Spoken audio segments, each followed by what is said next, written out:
ቶተንሃም ሆትስፐርስ ለሮቤርቶ ዲዘርቢ ከፍተኛ ደሞዝ እንዳቀረበ እየተነገረ ነው የሚገኘው። የሰሜን ለንደኑ ክለብ ቶተንሃም ሆትስፐርስ አሰልጣኝ ኢጎር ቱዶርን እንግዲህ በማሰናበቱ የሚታወቅ ሲሆን አሰልጣኝ ሮቤርቶ ዲዘርቢንም ለመሾም ድርድር ጀምሯል። ክለቡ ለአሰልጣኝ ዲዘርቢ በአመት 12 ሚሊዮን ፓውንድ እና ክለቡን ካተረፉት ተጨማሪ ቦነስ ለመክፈልም ጥሪ ማቅረቡ ነው እየተገለጸ የሚገኘው። ይህ ከሆነ ደግሞ በፕሪሚየር ሊጉ ከአሰልጣኝ ጋርዲዮላና አርቴታ በላይ እንግዲህ ከፍተኛ ደሞዝ ለማቅረብም ዝግጁ መሆናቸው ነገረ ነው የሚገኘው። አሰልጣኙ ክለቡን በአመቱ መጨረሻ እንጂ በዚህ ወቅት የመረከብ ፍላጎት እንደሌላቸው የተነገረ ሲሆን ቶተንሃም ግን ከፍተኛ እምነት አላቸውም እየተባለ ይገኛል። በአጠቃላይ ቶተንሃም ሆትስፐርስ አሰልጣኝ ሮቤርቶ ዲዘርቢን በቀጣይ ሰዓታት በቀጥታ እንግዲህ ለማግኘት እንደሚወያዩም ሲነገር የመጨረሻ ውሳኔ የሚጠበቃል ማለት ነው። እንደሚታወቀው እንግዲህ ስፐርሶች ከወራጅ ቀጠና ለማምለጥ በዚህ ሰዓት ላይ እየሰሩ ይገኛሉ። ከሊጉም ላለመውረድ የሚያደርጉት ትግል እጅግ በጣም ጥረቱን የተሞላበት ይመስላል። ምክንያቱም ላለፉት ጊዜያቶች ኢጎር ቱዶርን ካሰናበቱ በኋላ አዲስ አሰልጣኝ ቅጥር ለማድረግ ተግተው እየሰሩ እንደሆነ እየተመለከተን እንገኛለን። በነገራችን ላይ እንደነ ሲያን ዲያች አይነት አሰልጣኝም ከቶተንሃም ሆትስፐርስ ጋር ስሙ ሲያያዝ እንደነበር ይታወሳል። ሲያን ዲያች በሊጉ የተለያዩ ቡድኖችን ከመውረድ አደጋ የማውጣት ታሪክ ስላለው አሁን ደግሞ ቶተንሃም ሆትስፐርስን በቀጣዮቹ ሳምንታት ተረክቦ በአሰልጣኝነት ከያዘ እነሱንም ለማዳን እድሉ አለው እየተባለ ይገኛል።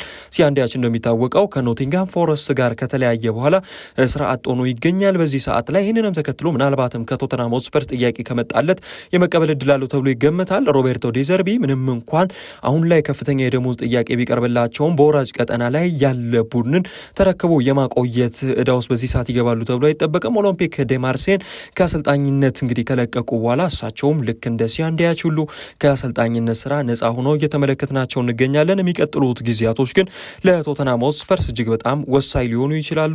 ሳምንታቶች የተቃረቡ በመጡ ቁጥር ምናልባትም እንደ ቤን ዴቪስ አይነት በቡድኑ ውስጥ ያለ ተጫዋችንም በአሰልጣኝነት የመቅጠር ፍላጎት አላቸው የሚሉ መረጃዎች እየወጡ ነው። ቤን ዴቪስ እንደሚታወቀው የአሰልጣኝነት ኮርሱን ጨርሶ ሰርተፍኬት ተቀብሏል ከሳምንታቶች በፊት። ስለዚህ አሁን በሚቀጥሉት ጊዜያቶች ተጫዋቻቸውንም እንደ አሰልጣኝ ይቀጥራሉ የሚሉ አንዳንድ መረጃዎች ሲወጡ እየሰማ እንገኛለን። የቼልሲው ኮከብ ኤንዞ ፈርናንዴዝ ከሰሞኑ የሰጠው አስተያየት ትኩረትን እየሳበ ሆኖ እየተመለከትነው እንገኛለን። የቼልሲው የመሃል ሜዳ ፈርጥ አርጀንቲናዊ ኮከብ ኤንዞ ፈርናንዴዝ እንግዲህ አንድ ቃለ መጠይቅ አድርጎ ነበረ። በዛም ቃለ መጠይቅ ላይ ለመኖር የምትወደው ከተማ የቱ ነው ተብሎ ሲጠየቅ ማድሪድ ከተማ የተሻለ ትመቸኛለች፣ እንደ ቦይነስ አይረስ አይነት መመሳሰል አላት ሲል አስተያየቱን ሰጥቶ ነበረ። እንደሚታወቀው በአማካኝ ስፍራ ላይ ሪያል ማድሪዶች አዲስ ተጫዋች ወደ ሳንቲያጎ ቤርናቤው ያመጣሉ ተብሎ ላለፉት ሳምንታት በይፋ እየተነገረ ሲቆይ ነበረ። ታዲያ ይህንንም ተከትሎ ስማቸው እየተያዙ ከነበሩ ተጫዋቾች መካከል ደግሞ የቼልሲው ኮከብ ኤንዞ ፈርናንዴዝ አንዱ ነበረ። ከቅርብ ቀናት በፊትም ሮድሪ ወደ ማንቸስተር ሲቲ ለቆ እንግዲህ ወደ ማድሪድ ይሄዳል የሚሉ በርካታ መረጃዎች ሲወጡ ነበረ ከሰጠው አነጋጋሪ አስተያየት በኋላ ማለት ነው። አሁን ደግሞ ኤንዞ ፈርናንዴዝ እንዲህ አይነት አስተያየቶችን ሰጥቶ መናገሩ ምናልባትም ትኩረቱ አሁን ወደ ሪያል ማድሪድ ይሄዳል የሚሉ አስተያየቶች በደንብ እንዲወጡ እያደረገው ይገኛል። የአማካኝ በሪያል ማድሪድ ይፈልጋል የሚሉ መረጃዎችም ሲወጡ ቆይቶ ነበር። አሁን ላይ ስሙ መያያዙ የበርካቶችን ትኩረት ነው የወሰደው። ነገር ግን ቼልሲዎች በቀላሉ ይለቁታል ተብሎ አይጠበቅም።